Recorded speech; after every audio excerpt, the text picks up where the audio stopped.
Solo Leveling é provavelmente um dos animes mais populares dos últimos tempos, mesmo que ele não esteja no nível de algumas outras obras gigantes que nós tanto amamos por aí. Mas um dos seus principais pontos atrativos é sua arte incrível, suas cenas de lutas maravilhosas e, claro, momentos badass, que fazem todos nós querermos consumirmos mais e mais de Solo Leveling. Mas uma obra não se vive apenas de arte bonitinha e momentos badass. Solo Leveling tem algo a mais do que isso, e é em parte que o fez tão popular assim. Em vez de ser como outros mangás genéricos que é do fraco ficando mais forte e assim essa é a história, Solo Leveling levou as coisas a outro nível. Com o tempo, além de ser o Sung subindo de nível e se tornando do mais fraco ao mais forte, começou a ser introduzido outros plots, como por exemplo a grande batalha entre duas classes de deuses, de um lado os bons e do outro os ruins. E assim, explicando sobre essa guerra interminável e como ela está ligada ao Sung, a história vai ficando mais complexa, mais profunda e, claro, mais atraente para as pessoas. E estando ligado a essas duas classes de deuses, está o sistema que escolheu o Sung Jin-woo como um jogador. E esse é o diferencial de Solo Leveling, já que aqui, neste anime, nós temos uma explicação do porquê o sistema escolheu o Sung, e não apenas que ele foi escolhido. Nós temos o motivo do porquê o sistema foi criado, como que o Sung foi escolhido e, claro, o objetivo por trás disso. E todas essas respostas se juntam a um único momento, quando nos é explicado o porquê do sistema ter escolhido o nosso garotão. Este é o momento onde tudo se liga e tudo se é explicado. E claro, é quando nos é revelado quem são os deuses de Solo Leveling e o que está acontecendo com os seres superiores, chamados de monarcas e governantes, e como que eles estão ligados ao nosso protagonista. Então, quem são esses deuses? Por que eles lutam? O que é o sistema e por que ele escolheu Sung? Relaxa que hoje você vai saber a resposta de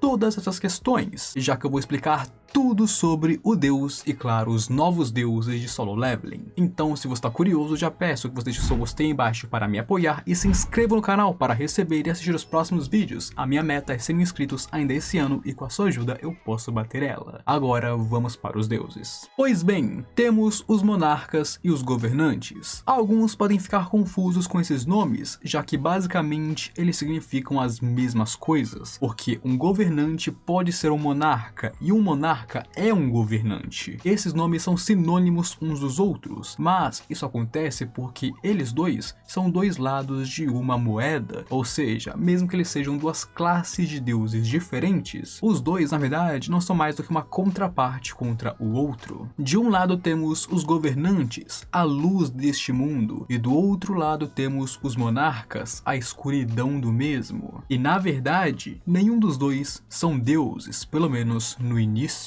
No universo só existiu um deus, e ele era conhecido como o Ser Absoluto, um ser de poder infinito, que criou tudo que existe do nada apenas com seu poder. Um ser que era onipotente, onisciente e onipresente. Porém, mesmo que ele fosse incrivelmente poderoso e tivesse um poder infinito, ele era arrogante, egocêntrico e cruel. Basicamente, ele não ligava nada para os seres que ele já havia criado, afinal ele sempre poderia criar mais deles, então quando ele os cria é apenas para entretenimento, para ter algo para fazer em sua vida infinita, já que para ele, um ser de poder absoluto, a vida era muito tediosa. Um dos seus maiores entretenimentos foi criar duas facções diferentes, os governantes e os monarcas, e assim assistir eles e seus exércitos lutarem entre si até a morte pela eternidade. Porém, embora ele seja Deus, o ser absoluto deste mundo, ele está morto, mortinho da Silva, enterrado a 7 palmos debaixo da terra. Um dia, os governantes perceberam que o seu Deus não ligava para eles, ou para a guerra que eles travavam, e que todo esse sofrimento que eles passavam era apenas um entretenimento para ele, e assim, os governantes se juntariam para matar o seu criador. Obviamente, não deve ter sido fácil o derrotar, já que ele era o criador deles, o ser supremo, o deus de poder infinito, mas nós não sabemos como que eles fizeram isso, não foi explicado, mas sabemos que eles tiveram sucesso e conseguiram derrubar o Deus. E eu creio que isso se encaixe em uma das linhas de Solo Leveling, onde eles dizem que nada nesse mundo é invencível, então mesmo o Ser Supremo, com um poder infinito, ainda foi derrotado pelas suas próprias criações. E assim, o Ser Supremo foi derrotado pelos governantes, a luz deste mundo, aqueles que eram para ser os bonzinhos. Mas agora, para entender como que eles descobriram a verdade sobre seu Deus e, claro, planejaram o derrubar, nós temos que voltar um pouco no tempo para explicar tudo o que aconteceu. Representando a luz, nós temos os governantes, e a escuridão temos os monarcas. E o Ser Supremo os criou de forma que eles sempre estivessem em guerra em forma perpétua, para assim eles sempre ter entretenimento. Mas como ele poderia ter certeza que eles não se juntariam e iriam contra ele, se tornando assim os novos deuses deste mundo? Afinal,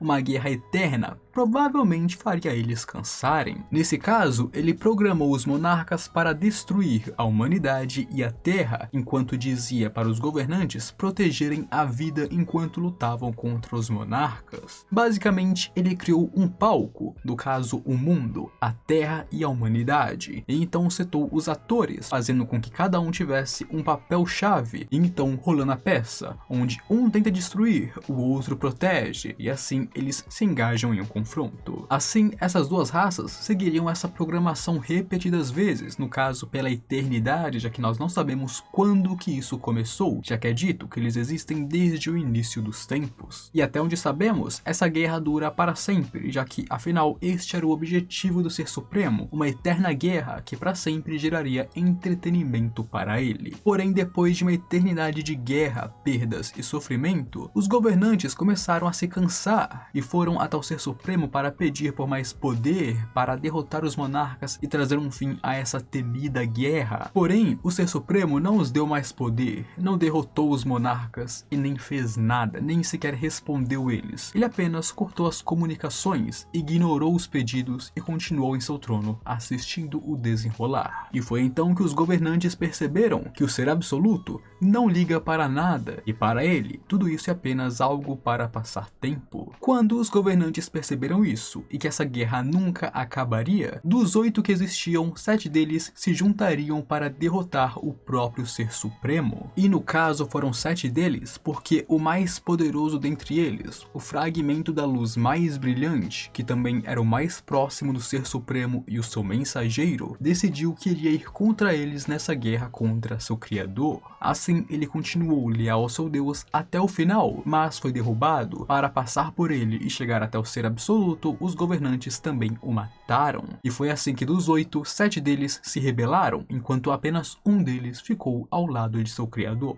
Porém, em seus momentos finais, Ashborn conseguiu evitar sua morte, já que no momento em que ele morreu, um novo poder surgiu dentro dele, e ele percebeu que era um poder colocado dentro dele pelo próprio Ser Absoluto. E aqui então ele decidiria trair seus companheiros, e se tornaria o Monarca das Sombras, não mais o fragmento da luz mais brilhante. E agora ele possuía o poder de comandar a própria morte, o poder que o seu Deus deu para ele. E enquanto Ashborn despertava como um novo monarca com o poder da morte, os outros governantes chegariam até o Ser Supremo, onde nós não sabemos como, mas eles conseguiram o matar, e assim assumiriam seu cargo como os novos deuses deste universo, e claro, colocariam suas mãos nas ferramentas divinas criadas pelo seu criador. E agora, sendo os novos deuses com essas ferramentas divinas, eles conseguiram sair na frente dos monarcas pela primeira vez da eternidade, tanto que eles até mesmo prenderam Legia, o monarca do começo, e assim eles tinham a vantagem pela primeira vez em muito tempo. Mas claro, essa vantagem não seria para frente, já que embora eles tenham conseguido as ferramentas e prendido um monarca, Ashborn, agora o novo monarca das sombras, trairia eles e iria para o lado dos monarcas, o que balançaria a balança novamente. Mas claro, não é porque Ashborn virou um monarca que ele se tornou aliado dos outros monarcas. Isso não aconteceu. Mesmo que os outros monarcas monarcas tenham o aceitado para voltar o equilíbrio da balança e, claro, acertar os níveis de poder contra os governantes, Ashborn ainda se tornou incrivelmente poderoso com o poder da morte, onde os dois lados estavam relutantes e com medo dele, então mesmo seus aliados não eram bem aliados para o mesmo. E assim, temendo que Ashborn um dia pudesse voltar para o lado dos governantes, dois monarcas tentariam matar ele, mas é aqui que acontece a grande virada de jogo. Ashborn é muito poderoso e seu exército é imortal. Quando esses dois monarcas atacam ele, ele mata um deles, Baran, o monarca das chamas brancas, enquanto aniquila o exército do outro monarca, o rei das bestas. E assim, com o exército aniquilado e um monarca morto, a balança pendeu completamente para o lado dos governantes, afinal agora eles tinham uma grande vantagem. E é quando então que os governantes desceriam do céu para pedir perdão para Ashborn. Eles tentaram matar, pois ele entrou no caminho para o ser absoluto e eles precisavam tirar aquele deus de seu trono, mas Ashborn ainda era o comandante deles, o seu irmão mais velho, um deles.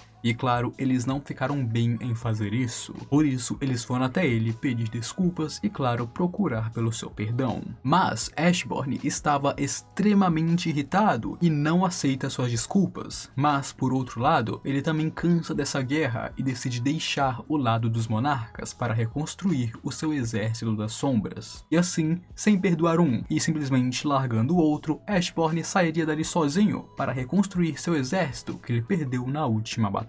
Além disso, embora a guerra estivesse basicamente ganha, a maior parte dos monarcas ainda não foram mortos, porque quando eles perceberam que iriam perder a guerra, eles simplesmente fugiram pelas rachaduras dimensionais, cada um fugindo para a sua própria dimensão, para assim recuperar seu poder, reconstruir seus exércitos e então voltar a atacar a humanidade. E claro, os governantes por outro lado voltariam para o céu, digamos assim, para continuar a manter a balança do universo e claro, cuidar das coisas.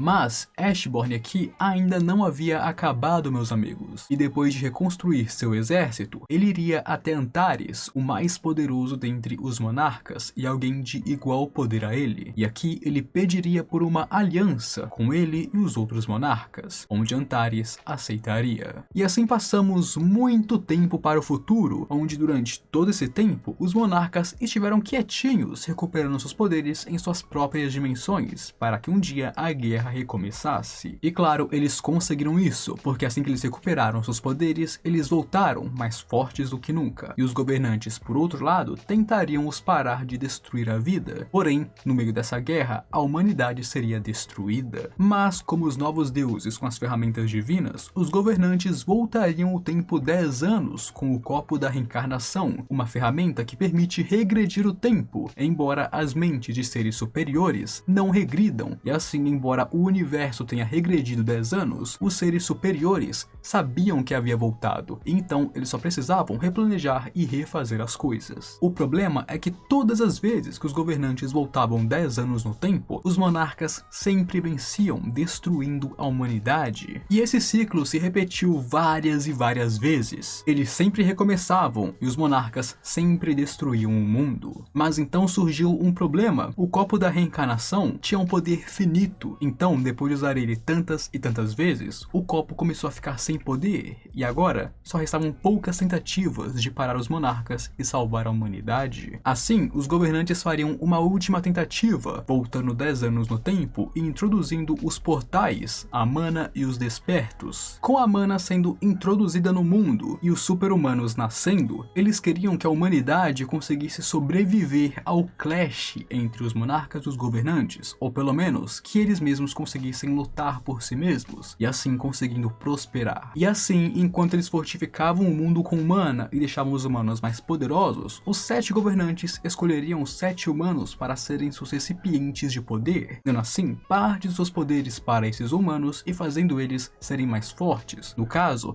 dos caçadores mais poderosos do mundo. E porque os governantes não sabiam de qual lado Ashborn estaria nesta última tentativa, eles deram a tarefa para um de seus escolhidos para que ele matasse o novo monarca das sombras. E eles fizeram isso porque eles acreditavam que, assim como eles, Ashborn também escolheria um recipiente humano para abrigar os seus poderes, já que ele era muito poderoso. E claro, isso estava correto. Ashborn aqui tinha um desejo de achar seu próprio lugar no universo e um propósito, onde no momento ele estava seguindo os monarcas em sua missão de destruir a Terra, porém, em vez de sair atacando a Terra como os outros, no momento ele estava procurando um recipiente humano para abrigar os seus poderes, um recipiente que seria capaz de acabar com essa guerra de uma vez por todas. Mas Ashborn foi feito de maneira muito específica pelo Ser Supremo como um plano de contingência, tanto que é por isso que ele não era apenas muito mais leal ao seu Deus do que os outros, como também muito mais poderoso do que eles, e possuía até mesmo um poder escondido dentro dele, o poder da morte, onde mais tarde ele seria desperto. O problema, porém, é que seu poder era tão grande e ele possuía tantas habilidades que para receber tal poder e habilidades, o humano teria que ser incrivelmente poderoso. Mas além disso, para Ashborn, esse humano também deveria ter uma grande afinidade com a morte, afinal esta é a origem dos seus poderes. E assim ele começaria a busca por um humano adequado através do sistema que o arquiteto criou. E ele demorou muito tempo para achar um humano, mas finalmente encontraria um deles. Um humano que está incrivelmente próximo da morte, tendo uma grande familiaridade com ela, assim como ele. Ele acharia um jovem humano que esteve nas portas da morte dezenas de vezes, mas nunca morreu ou se entregou ao abraço eterno, sempre perseverando e se levantando novamente. Onde o Sung não seria escolhido pelo sistema, mas pelo próprio monarca, que entregou o sistema a ele. O monarca que presenciou a história da luta, dos fracassos e, claro, da morte de Sung, escolheu ele como o seu recipiente e o portador do seu poder.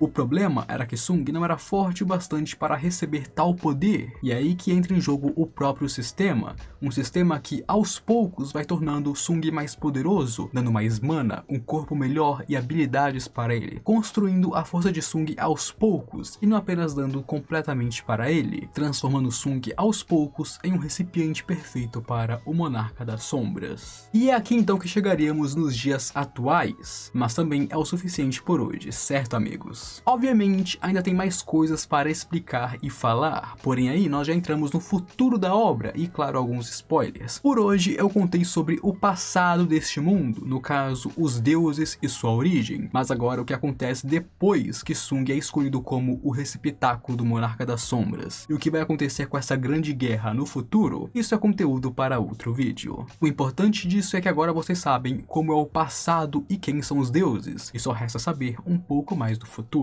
Se você curtiu esse vídeo, deixa o gostei embaixo para me apoiar e ajudar mais pessoas a assistirem este conteúdo e se inscreva aqui no canal para receber e assistir os próximos vídeos, que eu sei que você vai gostar. Venha comigo e seja de comunidade Greedy Animes. Agora, eu fui.